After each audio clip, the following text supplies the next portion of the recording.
Friends, কেমন আছো তোমরা সবাই? আশা করি খুব ভালো আছো, আর আমিও খুব ভালো আছি। তো আবারও একটা নতুন ব্লগ নিয়ে চলে এসেছি, সরস্বতী পুজো স্পেশাল। তো দেখতে পাচ্ছ আমরা সবাই ঘুরতে গেছিলাম। আমি, আমার মেয়ে আর আমার হাজব্যান্ড সবাই ম্যাচিং করে হলুদ পরেছিলাম। তো এখানে চলে গেছি ঘুরতে, ঠাকুর দেখতে। তো দেখতে পাচ্ছ আমরা সবাই ঘুরছি, রাস্তা দিয়ে হাঁটছি। এখানে গাড়ি অটো কিছুই ঢুকতে দিচ্ছিল না, সে কারণে আমরা হেঁটে হেঁটেই যাচ্ছিলাম। আর বাইক নিয়ে সবাই যাচ্ছে, কিন্তু আমাদের বাইক নেই, তাই আমরা বাইক নিয়ে যাইনি। তো দেখতে পাচ্ছ এখানে কি সুন্দর সুন্দর থিম করেছে, আর এখানে লাইটিং দেখতে পাচ্ছ তোমরা, কত সুন্দর সুন্দর লাইটিং করেছে। আর প্রচুর ভিড়, মেলা বসেছে, এত সুন্দর সুন্দর প্যান্ডেল করেছে। তো চলো আজকে তোমাদেরকেও দেখাই আমরা কি কি প্যান্ডেল দেখলাম আর কোথায় কোথায় ঘুরলাম। আর হ্যাঁ, আমরা মেলাতেও যাব, মেলাও করেছে এখানে। দেখতে পাচ্ছ এই প্যান্ডেলটা কত সুন্দর আর কত বড়, এটা একটা জাহাজ টাইপের করেছে, জানি না ক্যামেরায় কতটা এসছে।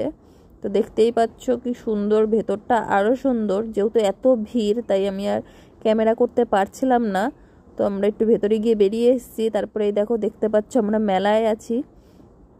এখানে মেলাও বসেছে, বিশাল বড় জায়গা নিয়ে মেলা বসেছে। তো মেলায় দোকানপাটগুলো একটু দেখছিলাম ঘুরে ঘুরে, আর কি কি আছে দোকানপাটে এগুলোই দেখছিলাম।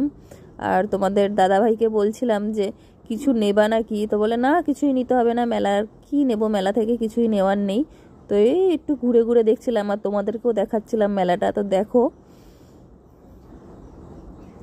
কত দোকানপাট, বাচ্চাদের কি সুন্দর সুন্দর খেলনা বসেছে। আর মেলায় গেলে আমার ইচ্ছা করে অনেক কিছু কিনতে, কিন্তু দরকার নেই, তো কিনে কি করব। আর আমার মেয়েও গেছিলো সাথে, ও খালি ডল দেখছিল, পুতুল দেখছিল। তো ওর প্রচুর পুতুল আছে, এর জন্য ওকে আর কিনে দিইনি। আর আমারও খুব পছন্দ হচ্ছিলো পুতুলগুলো। তো দেখো এই পুতুলগুলো দেখতে পাচ্ছ, আর ওই যে কুমির ঝুলছে, কুমিরটা তো আমার খুব ভালো লেগেছে। ঘুরতে তো আমার খুব ভালো লাগে, আর ফুচকা খেতে তো আরও ভালো লাগে। তো এত ভিড়, এই মেলার এই সামনেটুকুই একটু ফাঁকা ছিল, সে কারণে এখানে ক্যামেরাটা আমি করছিলাম। আর পেছনে দেখতে পাচ্ছ আমি ব্লগ করছি, দেখে সবাই তাকাচ্ছিল। তো ঠিক আছে, এটা কোনো ব্যাপার না, এটা হয়েই থাকে। কারা কারা ঠাকুর দেখতে গিয়ে মেলা ঘুরতে পছন্দ করো আর ফুচকা খেতে ভালোবাসো, অবশ্যই আমাকে কমেন্টে জানিয়ে, অবশ্যই লাইক কমেন্ট শেয়ার করে দিও, আর সাবস্ক্রাইব তো অবশ্যই করো।